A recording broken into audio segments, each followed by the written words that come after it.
Everybody, coming to you from my little Zoom studio here, and you need to hear this because you're being bombarded right now with these really over-the-top accusations against the president that he's got blood on his hands, that his denial and delay has cost lives, and that basically he took no action until it was too late. The question is any of this true?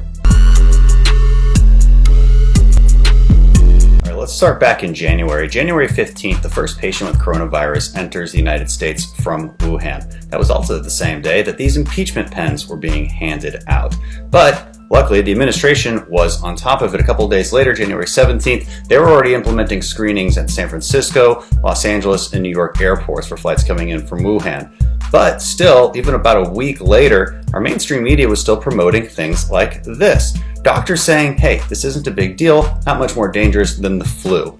Nevertheless, President Trump did implement that travel restriction on January 31st, even though things like the World Health Organization were saying no need to limit trade and movement. And they largely criticized President Trump's travel restrictions. Same day, January 31st, that Nancy Pelosi proposed the No Ban Act, which would actually stop President Trump from implementing the life-saving travel restrictions that he did implement. So was everybody else really sounding the alarm at this point in time? No, of course not.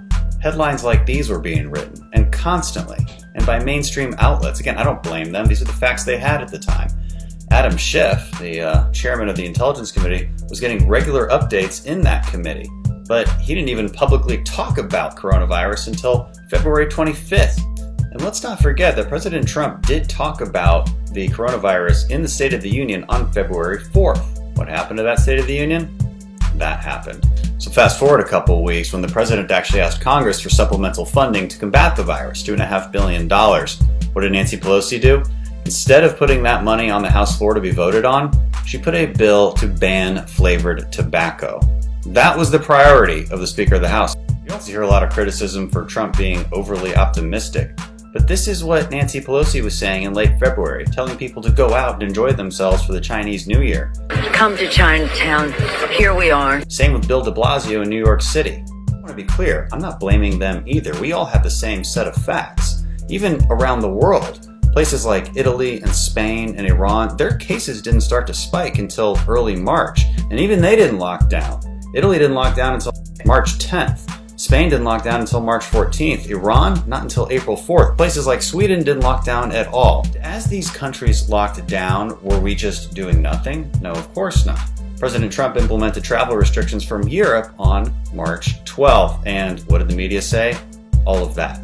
All of that. Widespread criticism. How could you do this? What's the point of this? Well, does this really sound like an administration that's in denial about this? Of course not. And a few days later, we implemented our own 15 days to slow the spread, which then turned into 30 more days. Okay, fine, say the critics, but what about the PPE? We were well behind. We should have had more in the national stockpile. Yeah, that's true. But USA Today did a fact check on this. As it turns out, most of our stockpile was depleted after the H1N1 virus. Okay? And the Obama administration never replenished it. That's the truth. Am I blaming them? No, not really. They don't have a crystal ball. What about the testing? We were behind on that. And that's President Trump's fault, right? Well, no, not so simple. Early on, the CDC started to develop a test, but China refused to give them actual samples of the virus, so it was harder to make a test. And also, they didn't do a great job of it. Also, long-standing FDA regulations prevented our private industry from actually developing tests. The Trump administration reversed those regulations that had been around well over a decade. This is the main point here.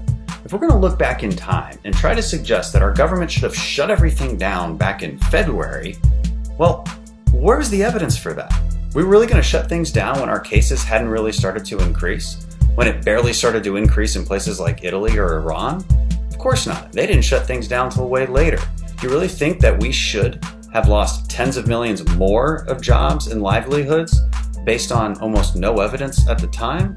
Is that really a reasonable expectation? Is that really a reasonable accusation? No, I don't think so. Listen, I don't want to blame Democrats for this at all. I don't think we should. I don't think there's a lot of people to blame for this, except for China, of course. It would be time for all of us to give each other a little bit of grace and understand that at the local, state, and federal level, everybody is doing their best to fight the pandemic.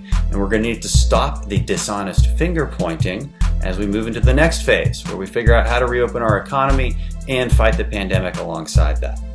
Thanks for listening.